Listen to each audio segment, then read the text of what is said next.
lovelies, welcome to another video with me. My name is Zeke Gold. I am a reader, writer, author, and a book lover, of course. I have two published books. I have The Rescue, which is a Peter Pan retelling set in Victorian London, and I have Things Unsaid, which is a short poetry collection. Today I'm going to be talking about how I started as an ARC reader and how you all can start too. I started ARC reading when I was about 14, 15 years old, and I started ARC reading actually for people that I really wanted to ARC read for. I started with indie authors with my dear friends Catherine Marie and Renee Dugan. I first read their books. I found them at Barnes & Noble, recommended by one of my friends who worked there or still works there. And so I read those books and I read all of them that I could get my hands on. I reviewed all of them on Goodreads, and then I followed all of them on Instagram. And then I reached out to them. I was like, hey, I'm such a big fan. I just read your books. They were absolutely amazing. Mostly just literally sliding in their DMs and just gushing to them how much I love their books. And I just honestly became friends with them that way, just by being so enthusiastic about their work. And the first book I ever ARC read was for Renee Dugan. And it was this lovely book right here. It was so fun to ARC read. It's part of the Star Chaser saga. And then I would manage to get an ARC of Bloodsinger, but a physical ARC. I still have it at my house. Amazing, signed by her. And I've actually ARC read every single book of hers since that one. So, yes, very exciting. And then Catherine Marie's duology, the Midnight Maid's the first one. I forget the name of the duology, but that was already out. So I didn't actually get to ARC read for her for a little while later, but I have ARC read for her series since then, which is very exciting. And then they also have another friend that I'm considering myself friends with, who is actually my editor. Her name is Cassidy Clark. I ARC read 2 books for her, I believe. I actually also beta read for her. I also beta read for Catherine Marie, and I've CP'd for Renee Dugan, but that's not ARC reading related. Just very exciting for me. So as I got older, I started finding other indie authors in my community, and I sort of was just followed them on Instagram. And then when they had, oftentimes our indie authors have public ARC applications, so literally they'll announce it, you go into their bio and you fill out the application. It does help to have ARC read before, but obviously if you're just getting into it, you're not going to have ARC read before. But I've ARC read, if I haven't reached 100 books already, I'm very close to reaching 100 books. But it's very exciting, and obviously you're not gonna love every book you ARC read. It's just super important that when you do your reviews, you're super respectful about what you did like, what you didn't like. And obviously posting by the release date is strongly recommended. But obviously follow whatever the author you're ARC reading for is asking you to do. But that's how you do with indie authors. You can also find them on Threads. A lot of indie authors have been posting their ARC applications on Threads. Definitely recommend looking those up. I've actually applied for 4 and gotten approved for 4 from Threads. So I'm filming this on Saturday, so the day before I post this. So yesterday, so on Friday, I had an ARC due, The Chaos Queen. I have ARC read for Aubrey Winters for going on a few books now. There's only a couple by her that I didn't ARC read for. And then I have Ocean of Ink, a new book by Anna Conwell, or A.R. Conwell is for her author name for her fantasy books. I've ARC read a lot of her rom-coms, so I'm ARC reading this one. A Poem Penned in Poison, Renee Dugan's new book, is on my list. Unfinished Business, by Kara, I think that's the pronunciation, Kara Calloway. And then Shadows and Secrets by I don't want to mess up the pronunciation. Arcadia Rain, I think. I'm gonna put, obviously in post, I'm gonna put the photos of all the covers. And then also False Play by, I'm forgetting the author's name, but I literally just got approved for it a day ago. I I got that one from Threads. So I have like a bunch of arcs on my plate right now. Very exciting, but like those are all indie arcs. So it's, in my opinion, way easier to get an arc from an indie author than if I'm a publisher, because a lot of the arc applications are literally just public. You just have to be enthusiastic about getting one. And then, so how to get an arc from a publisher. I've gotten, I want to say 1 or 2 from a publisher before. So oftentimes you're going to find them on NetGalley. If you don't have a NetGalley account and you want to be an arc reader, I strongly recommend getting a NetGalley account. That's where most publishers post their arcs. You have to go through an application process. It's strongly recommended that you have an approval rate of 80% or more. I do recommend, in order to get your NetGalley approval rate up and to show that you've read books, there's like a section on NetGalley where you can read books for free that you don't need to apply for. It's called the Read Now section, as far as I know. So you can download books from there. I recommend one at a time because the less books you've read, the more your approval rating will tank. But it counts towards that. So I would suggest reading that. That's what I did. And then you can apply for arcs through that. Indie authors will also use NetGalley, not as frequently, but they do use it.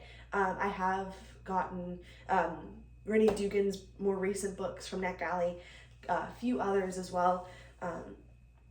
But they go through, the indie authors, I believe, do it themselves. I don't know. I haven't used NetGalley as an author, so I'm not really sure what the author end of that looks like. But yes, so try to go to NetGalley, and then you can go through that process. Another way you can get arcs, you can email the publisher. Like, if you know this author is publishing this book with this publisher and I really want it, send an email to them. Just being like, obviously being respectful. You're like, hi, my name is Lucy. I am super excited about this book. I've read blah, blah, blah by this author before and I really loved it. I posted my reviews on blah, blah, blah, blah, blah. And I would be honored to get an arc of this book. Would you be willing to tell me how I would go about that? Or would you be willing to give me one? Like, obviously write it in your voice, but emphasize like that you're willing to leave a review, that you're really excited about this author. Have that genuine excitement in your email. They might say no, they might say yes. I've gotten emails back from publishers before where they just directed me to NetGalley. So I do recommend getting a NetGalley account. But honestly, like, shoot your shot. That's what I say. If you want to email the publisher directly, worst thing they can say is no.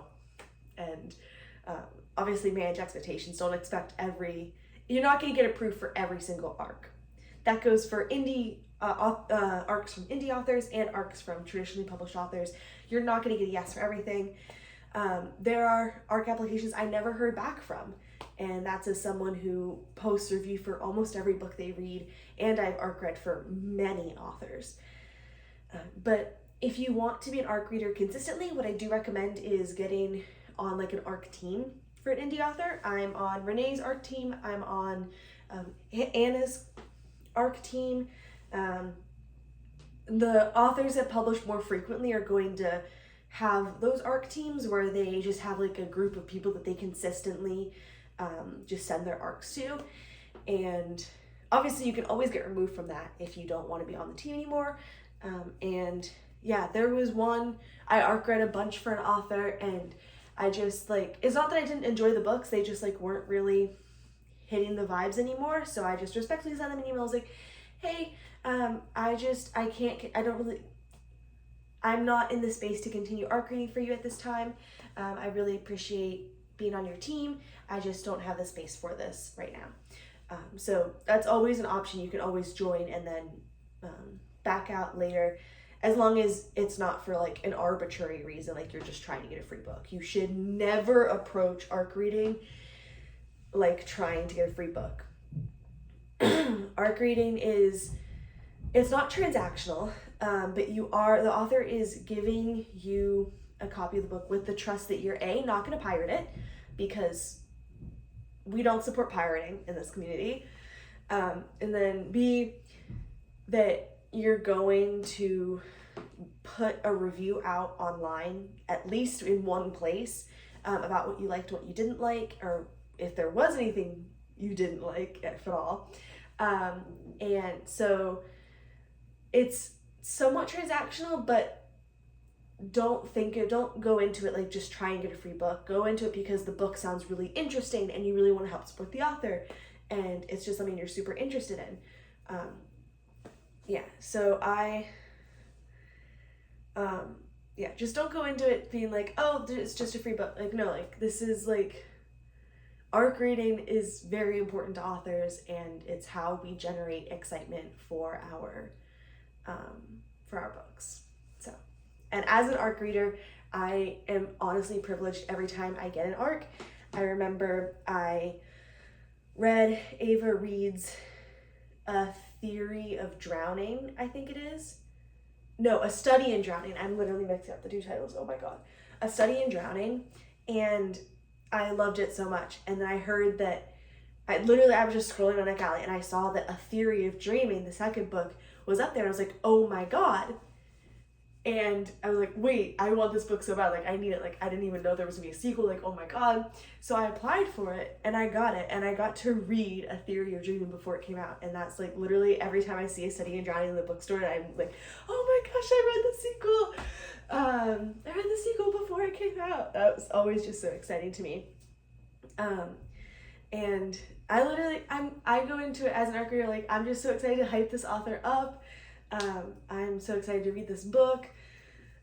It's so exciting. I remember, like, there's some indie authors, like with the one I was talking with Renee Dugan, like, I have physical ARCs, which is all, like, still wild to me. I have, like, I actually have a few, but as an ARC reader, you should never charge for a review. That is actually illegal. So I don't do that. So that's just my very long 2 cents on becoming an ARC reader. And that's how I did it. I was literally just very bothersome.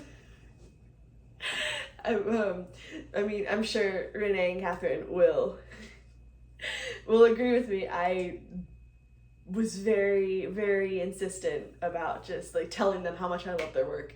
And I still am. Guys. Midnight Maiden, literally, I talked about this in one of my other videos, but Midnight Maiden, the cover, I was so obsessed with the cover. That cover designer designed the cover of my book. Like, that's how obsessed I was. I don't know. Like, literally, authors, we love when readers, like, want to just tell us how awesome our book is, or our books are. So that's how I think I made friends, but I'll go more in depth in another video, sort of like how I built my community. But that's how I became an ARC reader, just sort of like by snatching up every single opportunity that came my way. And then the more you ARC read, the more I ARC read, the more selective I got about what I did ARC read. And you always want to make sure that you are not overcommitting yourself. I've done it before, and it sucks to have to DM the author or the PA and be like, hey, I am so sorry, I'm not going to get to this anytime soon. Most of the time they're understanding, but it still sucks to have to send that email or DM or text or however they prefer to communicate. But yes, that is my very long 2 cents on becoming an ARC reader and how I did it. I will see you in the next video. Bye.